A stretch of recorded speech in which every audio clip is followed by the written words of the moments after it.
تو جنازے کی نماز پڑھنے والے کو بھی تو ثواب ملتا ہے نا. جو آدمی جنازے میں شامل ہوتا ہے اس کو 2 قیراط ثواب ملتا ہے. 2 قیراط. جنازے میں شرکت کرنے پر 1 قیراط ثواب ملتا ہے اور جنازے میں مٹی دینے میں اس کی تکفین میں شامل ہوتا ہے تو 1 قیراط ثواب ملتا ہے. تو یہ 2 قیراط سے تو یہ محروم ہو رہا ہے تو اللہ تبارک کہتے ہیں کہ محروم نہیں رکھا جائے گا. اعتکاف کی برکت سے اللہ تبارک و تعالیٰ اس کو ان 2 قیراط کا بھی ثواب عطا فرمائیں گے.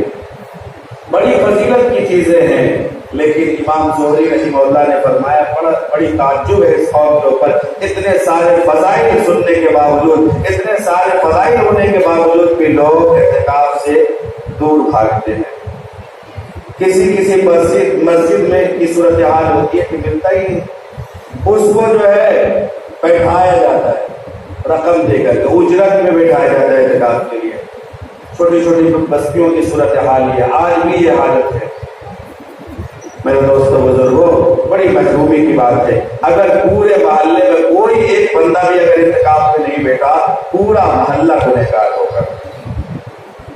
اعتکاف کرنا مسنون ہے. کم از کم ایک شخص کو ہر حال میں مسجد میں بیٹھے, کم از کم. ورنہ آبادی جتنی بڑی ہو, آبادی کے تناسب سے, آبادی کے حساب سے مسجدوں میں اعتکاف کرنا چاہیے. اب آپ کی یہ جامع مسجد ہے, یہاں پر 2 آدمی کو بٹھائیں گے, کیا نظر آئے گا؟ تو کم از کم اتنی بڑی آبادی ہے تو 150 لوگ تو کم از کم اعتکاف میں بیٹھنا چاہیے, کم از کم. بڑی مسجدوں میں تو اور زیادہ اعتکاف میں بیٹھنا چاہیے, اور بڑی مسجدوں میں نماز پڑھنے کا ثواب بھی زیادہ ہے, اور بڑی مسجد میں اعتکاف کرنے کا بھی ثواب زیادہ ہے. چھوٹی مسجد میں نماز پڑھ رہے ہیں وہاں ثواب کچھ ہے, جامع مسجد میں نماز پڑھ رہے ہیں وہاں ثواب زیادہ ہے. پچھلے سال آپ نے مولانا احمد نصر صاحب بنارسی دعوت برکات کی زبانی شعبان کے مہینے میں آپ نے تقریر سنی ہوگی اور فضیلت بتا رہے تھے. بات ذہن میں آ گئی. حضرت نے بتایا تھا نا کہ مسجد اقصی میں پڑھے تو یہ ثواب ملے گا, ہے نا, مسجد حرام میں پڑھے تو یہ ثواب ملے گا, اور آپ کی یہ جامع مسجد ہے, بڑی مسجد ہے, یہاں پڑھنے پر زیادہ ثواب ملے گا. محلے کی مسجدوں میں پڑھیں گے تو وہاں ثواب کچھ کم ہو جائے گا. تو میرے دوستوں بزرگوں, اس مسجد کی فضیلت ہے, جامع مسجد کی فضیلت ہے, تو یہاں جو عبادت کریں گے اس عبادت کی نیکیاں بھی زیادہ ملیں گی. تو اعتکاف کی نیت کریں, انشاءاللہ ہم اعتکاف کریں گے. اعتکاف بڑے فائدے ہیں, لیکن ایسا نہیں کہ اعتکاف کرنے کے لیے آئے موبائل لے کے ساتھ میں آئے اور یہاں گیمس کھیل رہے ہیں, SMS بھیج رہے ہیں, یہ سب چیزیں غلط ہیں. آپ بالکل یکسوئی کے ساتھ آئیں, ذہن کو حاضر رکھ کر کے. ہم کو 10 دن کسی سے تعلق نہیں رکھنا ہے, سوائے اللہ سے ہمارا کسی سے کوئی رشتہ نہیں ہوگا. یہ الگ بات ہے کہ ضرورتاً کسی سے بات کی جا سکتی ہے, رابطہ گھر والوں سے بھی کیا جا سکتا ہے, ضرورت ایک الگ چیز ہوتی ہے, لیکن 10 دن کا کم از کم اپنی زندگی کے نکال کر کے آپ آئیں کہ ان 10 دنوں میں صرف اور صرف ہمارا رشتہ, ہمارا تعلق اس رب سے ہوگا جو رب 1 پر 70 دیتا ہے, 70 ہی نہیں بلکہ 700 دیتا ہے.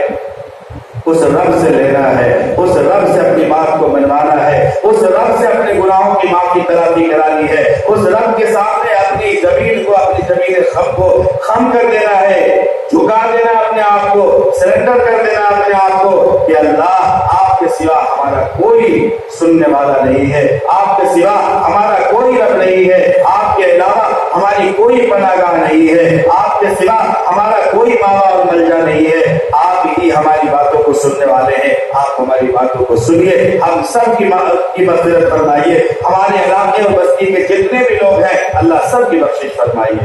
معتکف پورے بستیوں کے لیے خیر خواہ ہونا چاہیے, سب کے لیے دعائیں کرنی چاہیے, اپنی عبادتوں میں, اپنی نیکیوں میں, اپنی دعاؤں میں سب کو شامل کرنا چاہیے. میرے دوستوں بزرگوں, معتکف کو چاہیے کہ مسجد میں رہے, عبادت کرے, اگر نیند آ رہی ہے آرام کرے, بلا وجہ نہ بات کرے, بلا وجہ نہ کسی سے ہنسی مذاق کرے, اور بلا وجہ نہ ہی مسجد سے باہر بیٹھے رہے سیاح میں. مسجد کے سیاح میں بھی بلا وجہ نہیں بیٹھنا ہے, نہ وضو خانے میں بیٹھنا ہے, نہ استنجا خانہ جا رہے وہاں ٹائم لگانا ہے کہ جائے وہیں پر کہیں لگانا شروع کر دیے, بیڑی پینا شروع کر دیے. کچھ لوگوں کی عادت ہو جاتی ہے, اس سے آپ کا اعتکاف مقروض ہو جائے گا. اگر بلا وجہ آپ نے کر رہا ہے تو اس سے اگر عادت بنا لیا ہے تو اس کو چھوڑیے.